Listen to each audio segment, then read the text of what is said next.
On est mercredi le 29 juillet et aujourd'hui je suis de retour chez ma soeur pour terminer l'histoire avec Frigg et sa fille là, qui voulait refaire un essaim. Donc Frigg est morte, elle a été remplacée, substituée par une nouvelle reine. Par contre, il y avait des signes d'essaimage. Donc la nouvelle reine est présentement au dernier étage et en dessous, j'ai 3 étages qui sont présentement occupés par les abeilles sans reine et les cellules de reine qui sont en développement.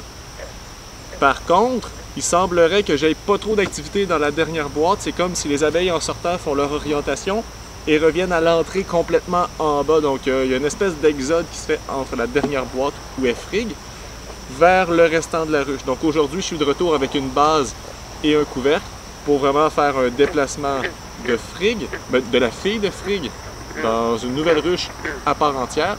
Et je vais probablement devoir faire un transfert de population également parce que là, ça va être rendu assez faible dans cette boîte-là. Alors, je vais débuter en transférant la fille de Frigg sur sa nouvelle base.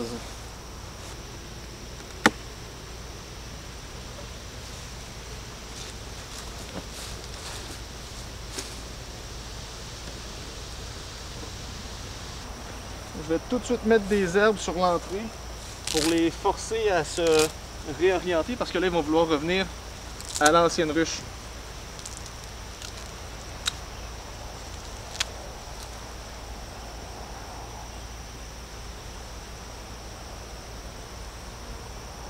Alors, je vais faire mon inspection pour la fille de Frigg, là, être sûr que tout va bien dans cette ruche-là. Donc, prime abord, la population a l'air de bien aller.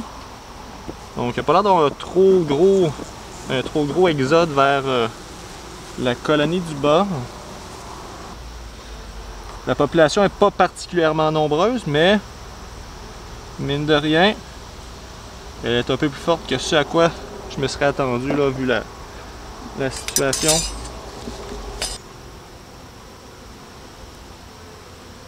Ici, j'ai un cadre de miel et de couvain que je leur ai donné. Le couvain est présentement en train d'éclore. L'autre côté, c'est seulement le miel. Cadre d'alvéole. Il y a quelques œufs à l'intérieur. Pas énormément. Probablement parce que les alvéoles ne sont pas assez creuses là, pour la reine.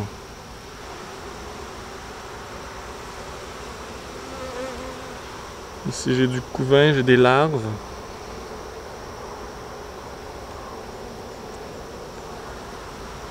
Beaucoup de larves. J'ai des œufs sur les coins.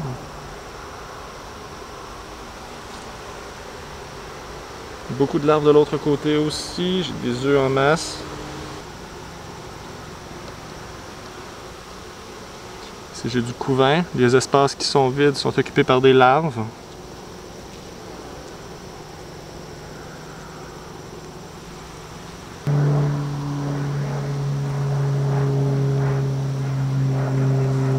Ici, j'ai le pollen que je leur avais donné.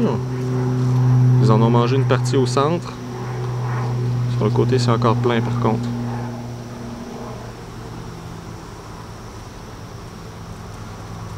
Alors ici, elle semble être en train de construire la cire sur le cadre. Il y en a juste un petit peu. De l'autre côté, c'est la même chose. Là, il y en a juste un peu de bâti.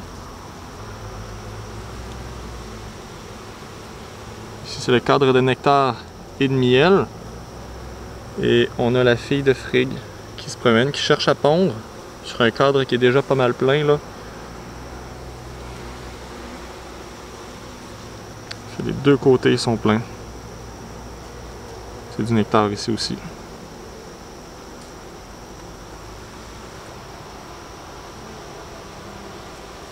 Ça, c'est le miel que je leur ai donné avec du pollen.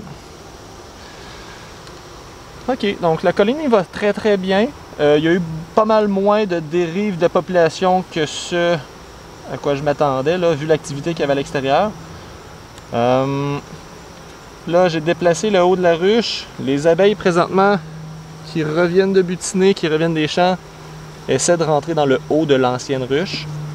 J'espère qu'elles vont être en mesure de se réorienter ici, sinon ce sera pas si pire que ça quand même. Là. Elles vont peut-être pouvoir rentrer dans la ruche du bas. Puisqu'elles reviennent avec des ressources, elles ne seront pas vus comme des intrus par la ruche du bas. Donc elles vont être... l'accès à la ruche va leur être permis et elles vont probablement se réorienter pour cette ruche-là. Donc là, il va y avoir une certaine dérive de population, mais ça va être correct, là, ce ne sera pas une grande partie. Je vais quand même revenir donner quelques cadres d'abeilles ici pour booster la population d'abeilles qui viennent créer la cire, pour être en mesure de... pour m'assurer que la ruche parte du bon pied. Mais présentement, c'est très bien parti. Alors, je vais inspecter l'ancienne ruche, venir voler un peu de population pour redonner là du côté de la fille de Frigg, valider que les cellules de reine sont encore en développement.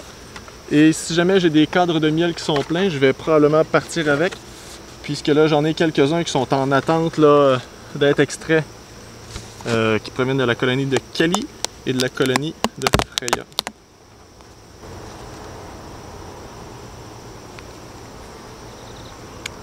Ici c'est du nectar operculé juste un petit peu dans le haut. L'arrière est operculé à moitié, ce ne sera pas suffisant.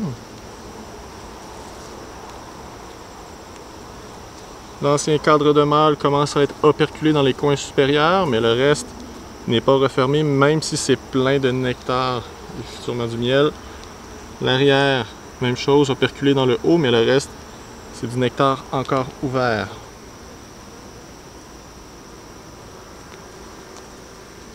Ici, c'est du nectar qui commence à être operculé, donc qui atteint son humidité pour être du miel.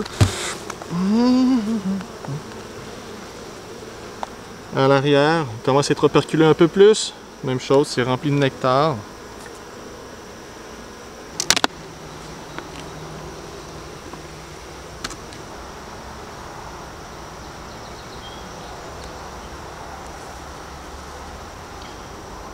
Côté de cadre en construction, il y a un petit peu de cire dessus.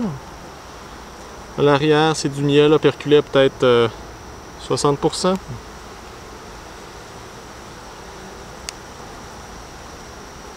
Alors ici, on a le couvain et on a les fameuses cellules de reine là, dans lesquelles se transforme la future reine de cette colonie-là. Sur ce cadre-là, j'en ai au moins 3. Donc, ils sont assez grosses, ce qui augure assez bien pour le futur de la colonie. Normalement, plus la cellule est grosse, plus les reines vont être grosses. Et plus elles sont grosses, meilleures elles vont pondre. En théorie. Donc, si j'ai du couvain. Par contre, dans le bas du cadre, j'ai 6, peut-être 5, peut-être 6 cellules de reine. En théorie, on ne devrait pas brasser ces cadres-là pour pas venir déranger le développement des reines, mais vu que j'en ai 3 très belles sur le cadre précédent, je vais aller brasser ces abeilles-là pour les récupérer, puis je vais détruire ces cellules-là pour pas qu'il y en ait trop dans la ruche.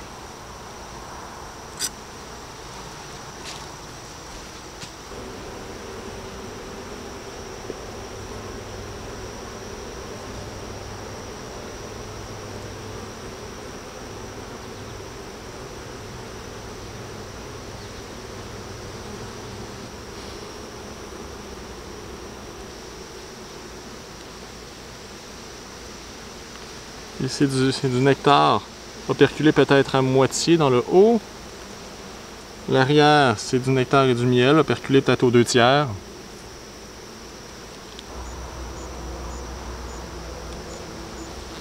Oh mon Dieu! À peu près juste des mâles ici, là. Donc, ils viennent manger des ressources et pas faire grand-chose. Heureusement, j'ai une reine ou plusieurs reines en développement, donc ils vont pouvoir venir la féconder à ce moment-là.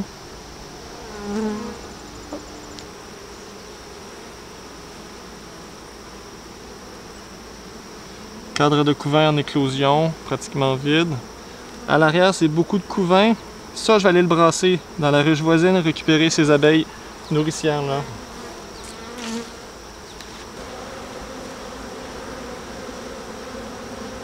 Puis en bas, c'est une rangée de mâles qui s'apprête à naître. Ça, je vais venir le gratter là. Des mâles, il y en a assez dans la colonie. Puis en même temps, ça effectue un certain contrôle sur la population de varroa s'il y en avait dans les alvéoles.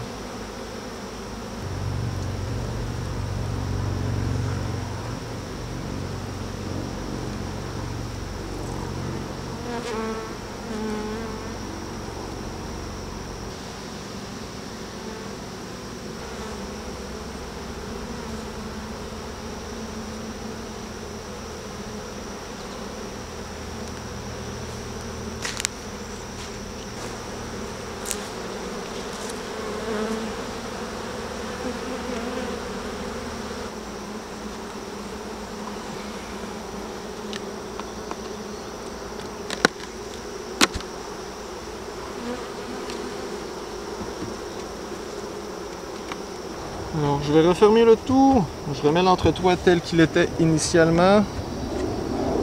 Je donne le toit. Donc, je suis officiellement rendu avec 2 ruches chez ma sœur. Une qui a une ruche féconde, la plus proche de la caméra présentement, qui contient la fille de Frigg. Et la deuxième ruche ici qui contient les cellules de reine.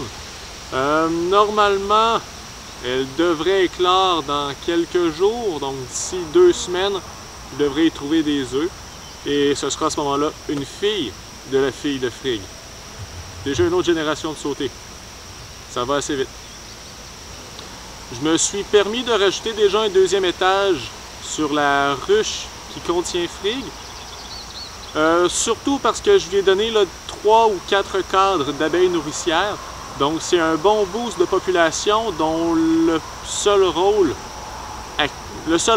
en bas âge, c'est de s'occuper des larves et des œufs.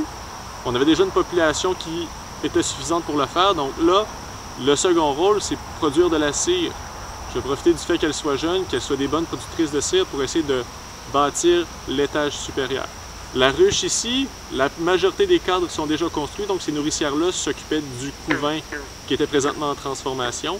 Il n'y avait plus vraiment de larves, plus vraiment d'œufs.